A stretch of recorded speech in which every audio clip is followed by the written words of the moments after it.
आपको पता है कि नीतीश कुमार दिल्ली गए हुए हैं और दिल्ली में 2-3 काम उन्हें करने थे जो आम लोगों को बताया गया था। पहला तो ये कि नीतीश कुमार को शादी समारोह में शामिल होना था और दूसरा सबसे महत्वपूर्ण काम कि नीतीश कुमार को अपनी आंख दिखानी थी। लेकिन जो नीतीश कुमार ने बताया मीडिया के सामने कि वो अक्सर आंख दिखाने के लिए आते रहते हैं, वो किसे आंख दिखाने आते हैं? हालांकि राजनीतिक लोगों के कहने, बोलने और शब्दों के चयन का बड़ा ही महत्व होता है। नीतीश कुमार अक्सर कहते हैं कि वो अक्सर दिल्ली में आंख दिखाने आया करते हैं। बिहार में भी अच्छे डॉक्टर हैं। चिराग पासवान ने कई बार कहा है कि क्या बिहार में एक ऐसा अस्पताल तक नहीं है जहां नीतीश कुमार जी अपने आंख का इलाज करा सकें? क्या बिहार में एक ऐसा अस्पताल नहीं बना पाए पिछले 17 सालों में जिसमें आम लोगों के आंख का इलाज हो सके? ये बड़ा ही चिंताजनक बात है। लेकिन नीतीश कुमार ये कहते हैं कि वो अक्सर दिल्ली में आंख दिखाने आते हैं, तो किसे दिखाने आते हैं? सीधी तरह आप समझ सकते हैं कि वो डॉक्टर को दिखाने आते हैं, लेकिन नहीं, वो दिल्ली सरकार को आंख दिखाने आते हैं। और इस बार तो खुले रूप में वो मोदी के इस बयान के बाद कि नीतीश कुमार समाजवादी नेता हैं, वो दिल्ली में अपने प्रभाव का इस्तेमाल करने गए थे। और यही कारण था कि नीतीश कुमार ने जो सारे झमेले चल रहे थे और जितने भी तरह की योजनाएं बन रही थी, उन योजनाओं को एक साथ समेटने का काम किया है। एक तरफ जहां नीतीश कुमार अपने पार्टी के भीतर हो रहे विवाद को सिरे से खारिज करते हुए स्पष्ट तरीके से कहा कि न तो उनकी पार्टी में किसी तरह का विवाद है और न ही विवाद की कोई बात है। सीधी तौर पे नीतीश कुमार ने इशारों में कह दिया कि वो अब सब कुछ ठीक ठाक कर चुके हैं। ललन सिंह हमारी पार्टी का अध्यक्ष हैं और वो जो चाहेंगे वो होगा। यानी कि आरसीपी सिंह को 1 घंटे तक बातचीत के दौरान नीतीश कुमार ने उनकी औकात बताई है। वहीं दूसरी तरफ दिल्ली से बैठ करके उन्होंने झारखंड की सरकार को स्पष्ट तरीके से ये बताया है हेमंत सोरेन को कि आप बिहार को भूल करके सत्ता में बने नहीं रह सकते हैं।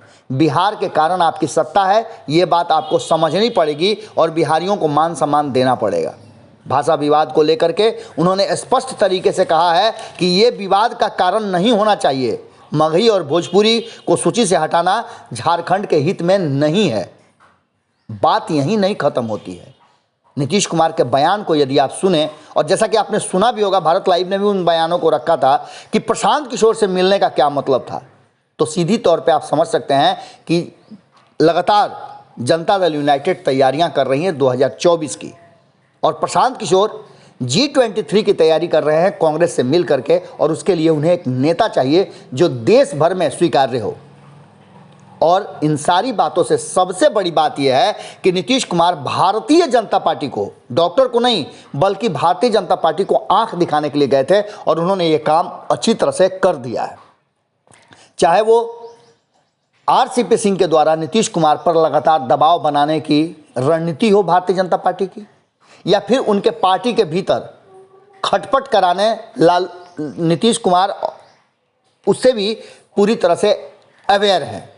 ललन सिंह और आरसीपी सिंह के बीच में खटपट कराने की नीतियों को बताया जा रहा था कि ये भाजपा की नीति है और भाजपा आरसीपी सिंह को आगे बढ़ा करके कहीं ना कहीं नीतीश कुमार को दबाव में रखना चाहती थी। उसका भी जवाब नीतीश कुमार ने सीधे तौर पे दे दिया है। हमने पहले भी आपको बताया था कि वर्तमान परिस्थिति में एक साधे सब सधे वाली बात नहीं है।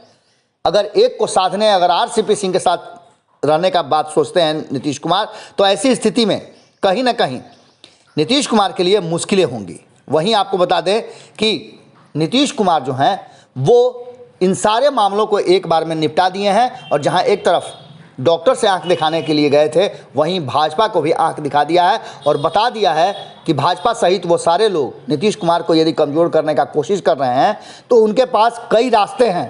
लालू प्रसाद ही नहीं बल्कि प्रशांत किशोर भी एक रास्ता है और देश की अन्य पार्टियां भी उन्हें स्वीकार करने के लिए तैयार हैं। इसलिए जिन लोगों को लगता है कि नीतीश कुमार कमज़ोर हुए हैं वो गफलते में हैं। नीतीश कुमार ने अपनी ताकत और आंख दोनों दिल्ली में भाजपा को दिखा दिया और दिल्ली में गढ़ में जा करके। अब इसके बाद नीतीश कुमार पटना लौटेंगे तो देखना होगा कि किस तरह से भारतीय जनता पार्टी और अन्य उनके सहयोगियों का सुर और स्वर बदलता है। जुड़े रहेगा भारत लाइव के साथ, खबरें लगातार जारी हैं।